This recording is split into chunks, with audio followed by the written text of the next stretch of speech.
Alright guys, HyDra here and I hope you're doing well and enjoying your day so far. After that banger grand finals, Nadeshot gives his perspective from the Los Angeles Thieves side after big frustration with his own team a couple of weeks ago when they lost to FaZe at the minor tournament, how things have changed since then, but they still lost when it mattered on main stage last night. But Nadeshot much more confident it seems now, and much more graceful in defeat in many respects as to what's happened over the last couple of days and the progress that his team has made. What next, however, especially on the Scrap versus Drazah beef, Nade gives his thoughts on that as well. Very much interested your thoughts in the comments. Hit the like button if you enjoy. Subscribe if you're new as always. I would greatly appreciate it. First of all, even just from Simp, I thought this kind of crazy last night because I think in Riyadh, the tournament ended late, but yesterday was kind of a different story because it was, basically midnight when the tournament ended last night and they won. Funny really because I mentioned before the weekends that there was this like 10 PM cut-off time at the venue, which was true, but there was some leeway on certain days where they said, okay, you can have the venue until 11 today.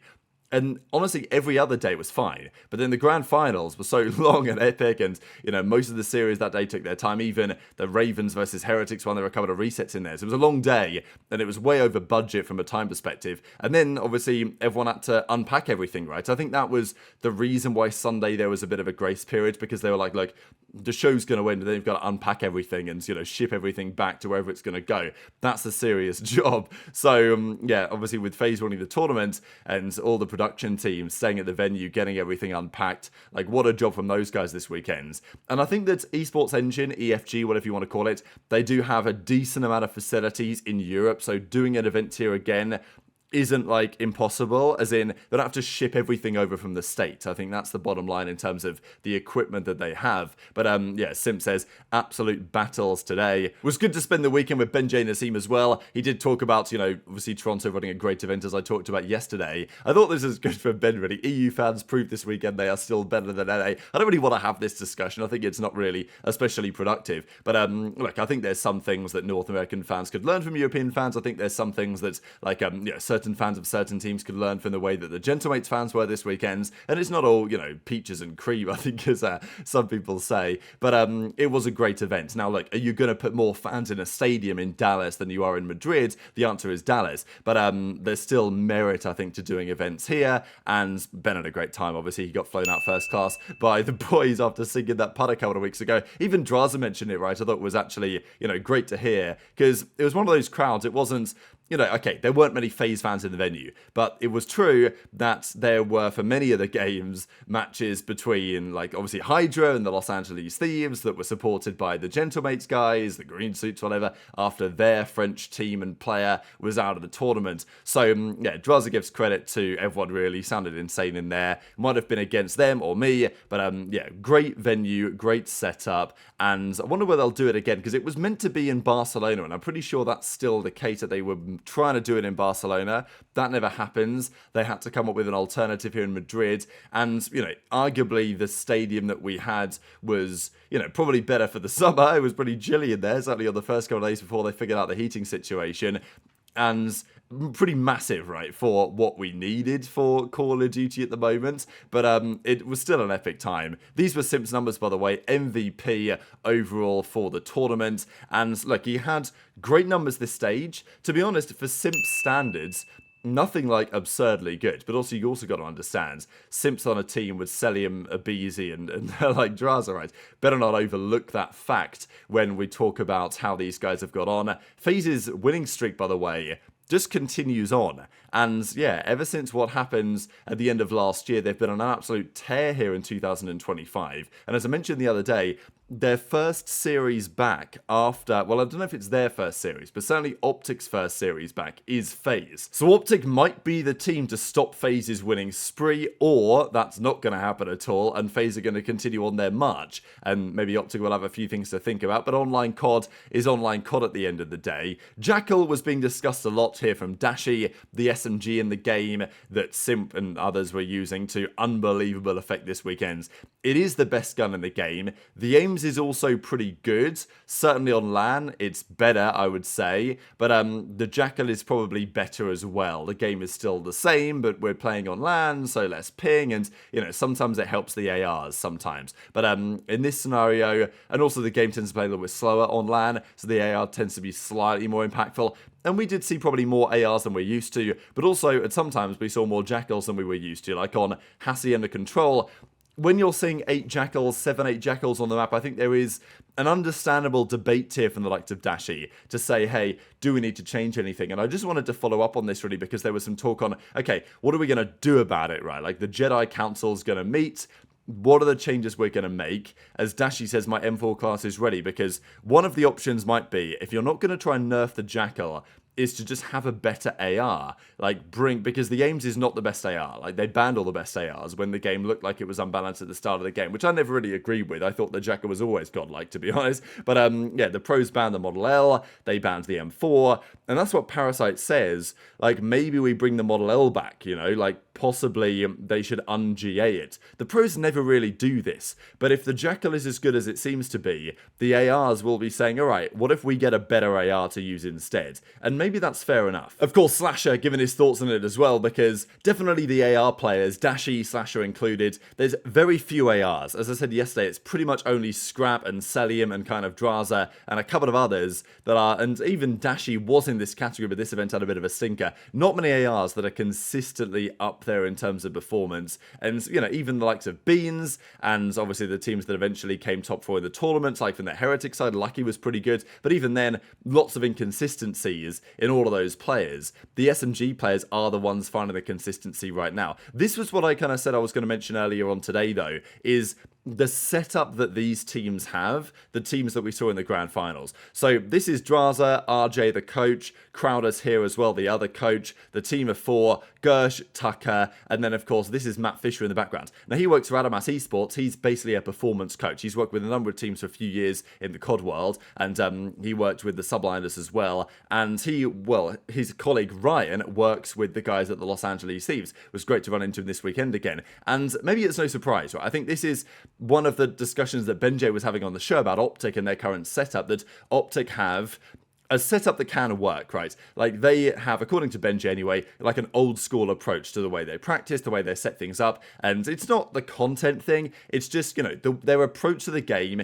is the approach that in some level the Dynasty used to have back in the day. To some extent things have changed since then, and it's not like OpTic can't win events, because they still can and they still have, and they still arguably will win just as many as these other teams. It's just their bad weekends will be worse, and you know, it gives yourself a weaker chance, I suppose, of getting all the way down to the wire. So I just think it's interesting, really, that the two teams, apart from OpTic maybe, and obviously they've lost Pred anyway now, but with the most talent on paper, the FaZe team and the Thieves team, they also arguably have the best setup outside of the game. And you can debate the merits of like a performance coach, whether you think it's valuable or not. But the reality is, there's many areas where teams need to deal with adversity better. FaZe are one of these teams, right? Like, it's been a big talking point with FaZe, that when they get punched in the mouth, how do they bounce back? And we kind of saw it, right? Game 1 against Thieves, they got nearly 100 point clubbed on the red card, one of their very good maps, and they bounced back very well. They lost the Search and Destroy, they still bounced back very well. Some teams are not capable of doing that, and I think that FaZe even themselves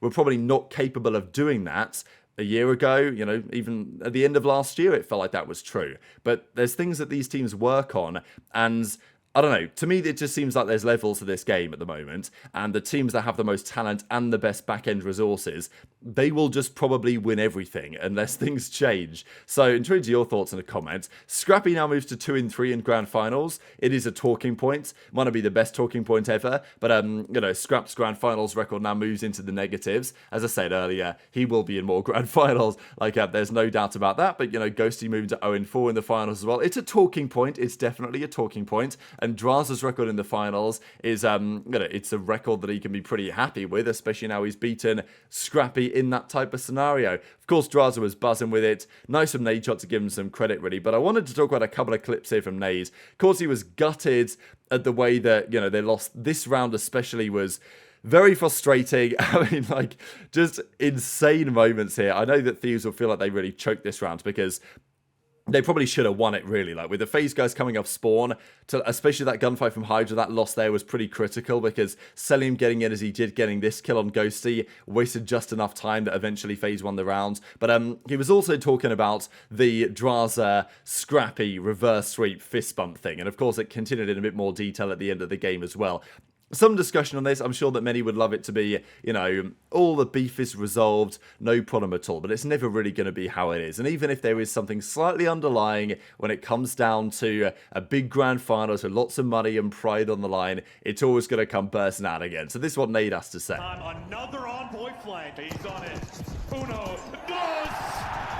No need for the trace. That's a big win from Drazah. Cell. Wait a minute. We're in the zone. Nearly. Get in there for the contest. Ghosty wins it. Cellium, last man left alive. Can he do something unbelievable now? Contest. Come win it. Scrap. Unbelievable. Simp now picks it up on the contest as well. The last lives. And FaZe got the LA Thieves on the zone. Fuck! Fuck! In a pop-off moment, just to let them know, Cellium buys you just enough. Now, it's just bullshit, man. Why is everybody crybaby cheesy, man? Oh, what they doing? They didn't fist bump. Gives a fuck. Go cry about it, man. Go cry. I don't know. I'm pretty bummed they didn't fist bump. Let's take you know what I mean? Matt, are you pissed that Drazah didn't fist bump Scrap? Are you pissed? A little bit. Why? I think he needs to give it up, bro. No, fuck that shit, man. Fuck that. They're gonna be friends in like 5 years anyways. Might as well just start now. It's been a lot of now's the wrong place to start, though. I'm telling you, bro. Every player in COD that's ever hated each other end up being cordial and friends when they're done competing. It's the way. It's the circle of life, brother. Yeah, I don't know. They're saying no respect. I love Drazah. It's not about that, bro. It's just fucking competition. It's male ego. Obviously, the top side. Me personally, I don't think it's that big of a deal. No, it's not that actually big of a deal. But I'll say this: if Scrap and Drazah were on a fucking team, those guys would be giggling in Discord into the wee hours of the morning. I don't know about that. Now, if they never had their beef, bro, those guys ended up on the same team together. They would love each other. LA Thieves finish the run. They used to like each other. Casters, take it away, Shift. They used to like each other now. I don't know, man. There's been a lot said. There's been a lot said. A lot has happened. A lot has happened. A lot has happened. A lot. That's for sure. I don't think Drazah's forgot about that. Little bit of anger after the reverse. You know what I mean? I think he's still holding on to it. And I respect that, bro. I'm down to hold a grudge. Fuck AIDS. I think nice that Nadeshot, because you guys remember a couple of weeks ago when they lost the minor and Nadeshot basically called out his team and said, I want to see you guys not log off the game until the major tournament, like lock in, not happy and not impressed by seemingly taking the foot off the gas over the Christmas New Year period. But clearly Thieves, and even though their online stint was nothing, you know, mesmerizingly good since then, I always felt like they were going to get better on LAN. Their team chemistry as well is great. It's the other thing that I was saying about the outer game stuff, because FaZe, they have, I mean, they were maybe going to drop Cellium after champs, but, you know, excluding that, their team chem is pretty damn good, and it's the same true for Thieves. Like, they have a really good relationship and strong relationship outside of the game. I think it helps them, not to say it's friendship cheese, because you've got to have the talent as well, but I think Nadeshot, having seen his team and the progress they've made, obviously he's gutted about the way that they lost this tournament, but still, 17 years of competitive COD, that was the closest series I've ever seen. Once again, GG's to FaZe, couldn't be more excited for 2025, because as he says, we're going to be a big problem for any team on the other side of the stage this year. And I think that's definitely true. I don't know which team is going to be more consistent this year. Probably FaZe, they always are. But you know what I'm saying, right? Like, Thieves could be, I mean, how many grand finals are Thieves going to reach? We've got 5 more tournaments, including EWC. How many finals are they going to reach from here to the end of those tournaments? I mean, who knows? Maybe 3, maybe 4. How many are FaZe going to make is a question as well. So, yeah, very much into your thoughts in the comments. Crowder as well, coach of FaZe, deserves a lot of credit, I think, for his accomplishment. There's been talk about him, hasn't there? Because when FaZe don't win, it's tough to know how much credit to give Crowder or how much criticism to give him. Because for the last couple of years, I've been critical of FaZe's comms.